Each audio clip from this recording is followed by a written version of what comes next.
screen and let's get started. Alright, so welcome again, and I'm supposed to start this at 8 p.m. but I guess I start off early. So this is a small quick lesson for small businesses who are online. You have a website and you have a few locations where your business run in Malaysia. So for example, let's say you're in Malaysia, right? And you have maybe your business operates in Penang, KL, Johor, Sabah, Sarawak, and more. And this is basically an SEO tip, right? To basically rank your site in all those different locations. And a lot of small businesses are missing out on this little strategy. I'm not sure how to do this, and it's really easy. And these two little quick lessons will help you rank your website in different locations in no time. Yeah. All right. So before we go into the nitty gritty, right? So let's explain what is SEO.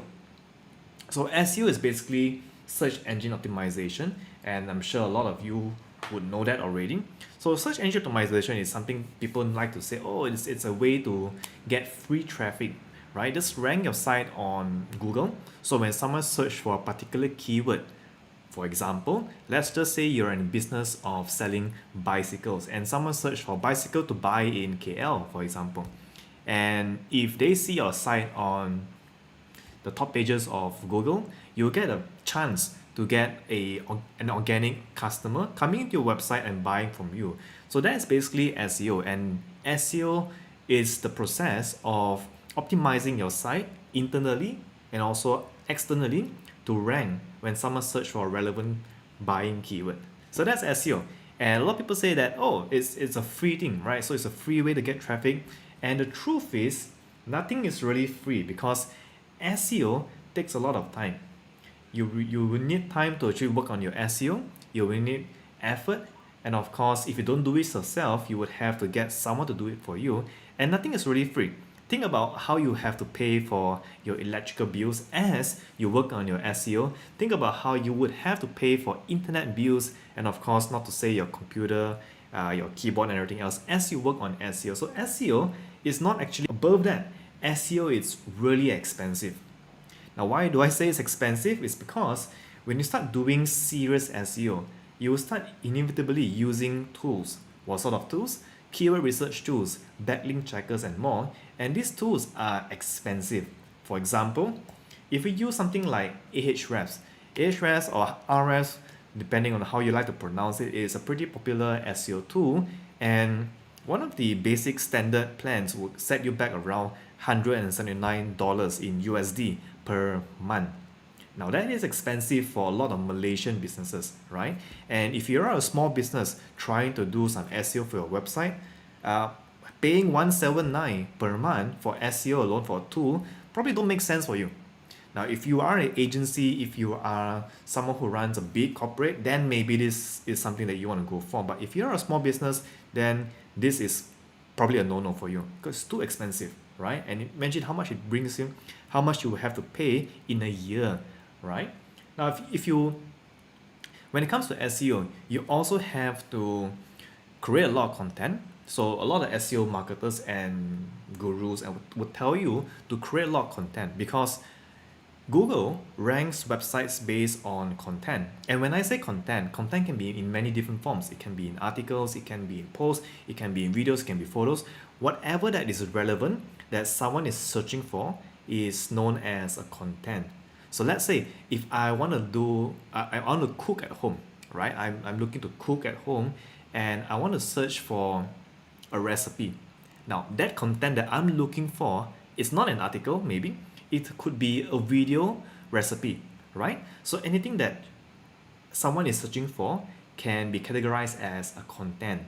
All right, so content can be anything. Now, when it comes to creating content can be very expensive as well. Average content, if you go to somewhere like Upwork, which is a platform for you to hire freelancers and people to work on, creative people to work on your projects, a content piece normally will cost around 40 up to 200 and even more depending on the quality that you get and what you're paying for, of course, anywhere from $40 to $200, and that can be pretty expensive as well. Okay, and of course, because SEO takes time to do, you might say, oh Ruben, I don't need Ahrefs, I can do it manually. I don't need Upwork because I'm going to write and create content myself. Sure. Now that also will take a lot of time and effort on your end. So the question is then, how much is your time worth at the end of the day? Alright? So the bottom line is this: SEO is expensive. It is expensive, right? So SEO is not really free. To do SEO, you need time and effort, and that means money on your end. You will have to spend resources. So with that cleared off the way, I want to share with you two little strategies that will help you with local SEO. Now, when I talk about local SEO, it's a bit different from SEO in a way that Google uses different types of algorithms to understand which sites to rank when someone is searching for a local search. Now, I'll give you a quick example of a local SEO search. If I'm searching for where to eat nearby, right? Now it's a local search because I'm looking for some results that is around the area I'm searching for. I'm not looking for results from the US or Singapore or more, right? Now, another example of local searches. For example, if I'm searching for wedding gowns in KL, now when I do that, right, I'm searching for a particular service or product in KL. That's a local search. So how does Google determine which sites to rank and show when someone like me searches for that kind of keyword or query, right? So this is what I'm going to show you and share you today.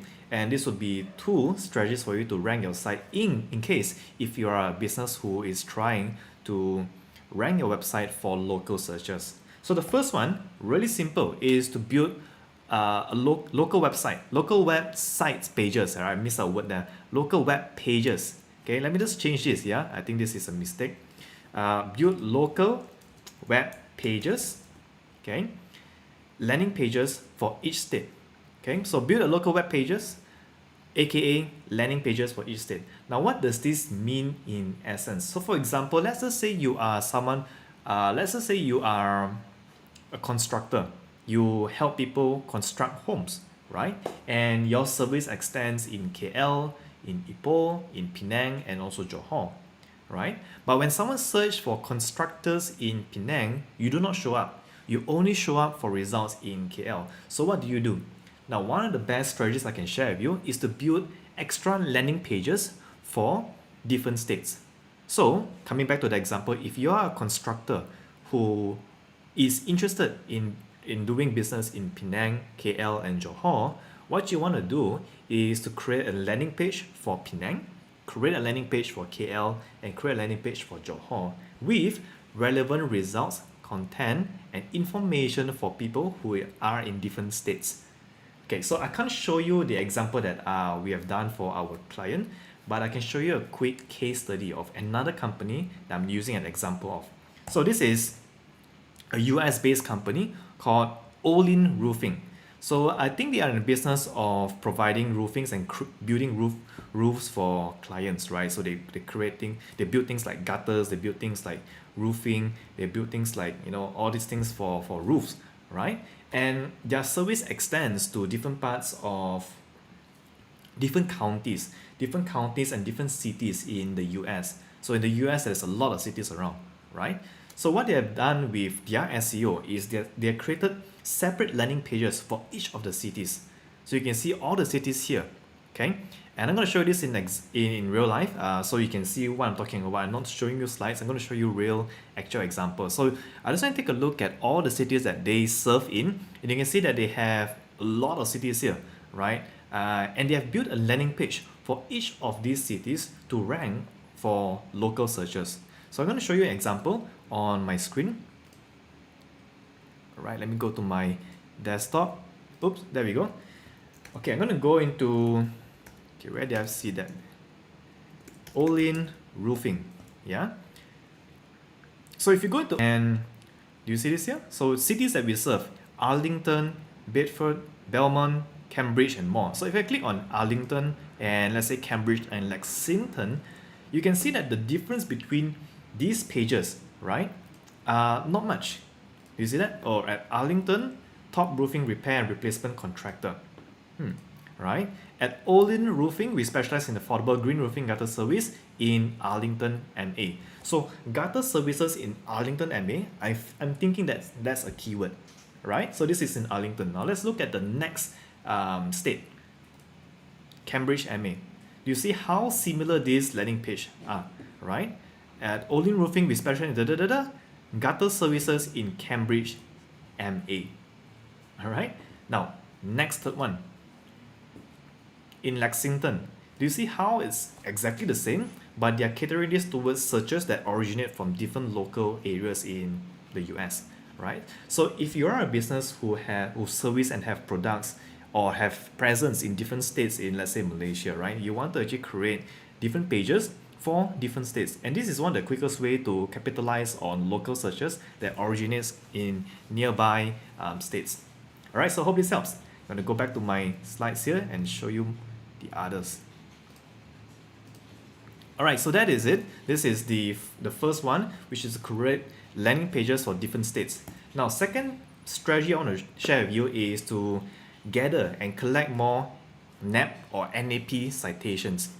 So NAP citation might sound something like, oh, it sounds complex, but it's simple. NAP stands for name, address, and phone. That's it, right? So what this means is you want to get your business name, address, and phone number listed as many places as possible.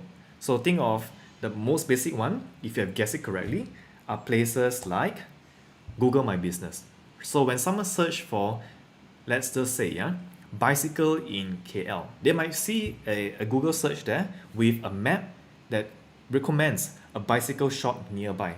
So that is created because of the NAP citations, name, address, and phone number citations.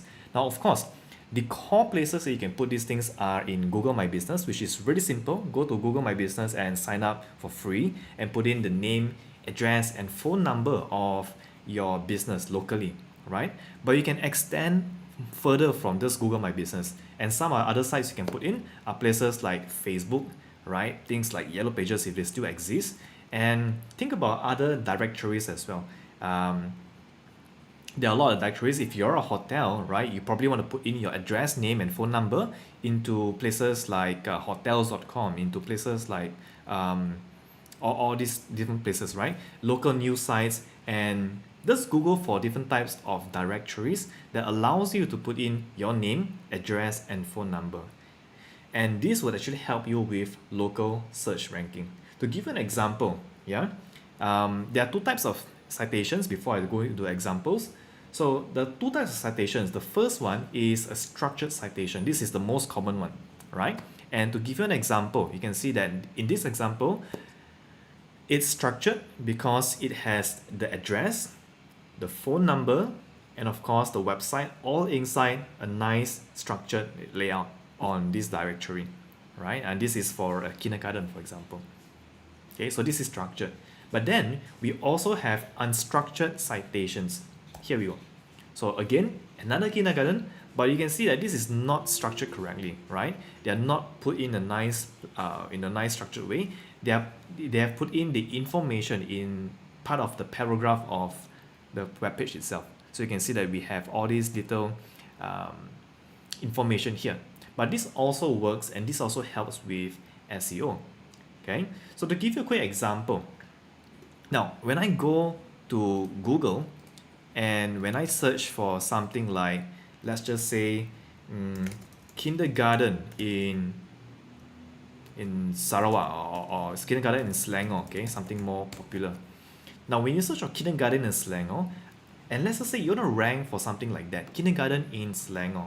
Now what you notice is, I want to notice the amount of directories and third-party websites that are listing structured and of course unstructured citations. So we can see that we have schoolmalaysia.com, propertyguru.com.my, and we can see these sites are basically sites that list out all these things. You can see all these listings here. These are all NAP citations.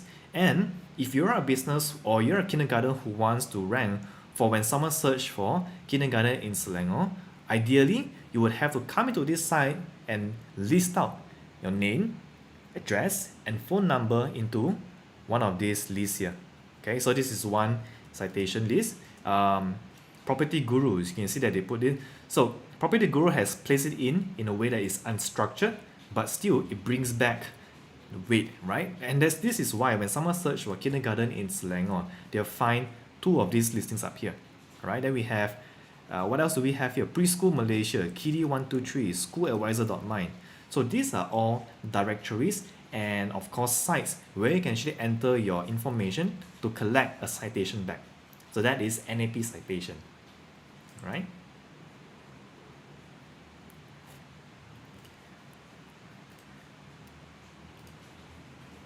Right, going back to my screen. All right, so we have gone through two strategies and this is really simple, right? So I'm going to stop here and this will recap, right? There are two strategies. One is to build local landing pages. So if you're a local business, go and build landing pages for each of the state, each of the city that you are servicing customer in, so that when someone search for the type of your business, the service or products that you provide, they will find that landing page and it will relate back to them, right? This works. And number two, increase the NAP citations of your business. So if you only have Google My Business or you don't have Google My Business, go and get it and then find different types of websites, directories which has a lot of traffic that probably, hopefully, and then include a citation from that site, right? It could be a directory, it could be a listicle site, it could be a news site, all these things. The more you have around, this will actually add up to your local SEO. So I hope this helps. And before I go, do check out Growth Marketing 360. This is a course where we teach you marketing. And if you like to improve your marketing and become better with marketing together with me, do take a look. Just go into thelead.io/growth and I'll see you on the other side. Now, if you have questions about what I've shared today, just put them down in the comment section. We'll be doing this concurrently every single week. And hopefully you'll find value from this. So let us know what you think about this and see you next time. Thanks.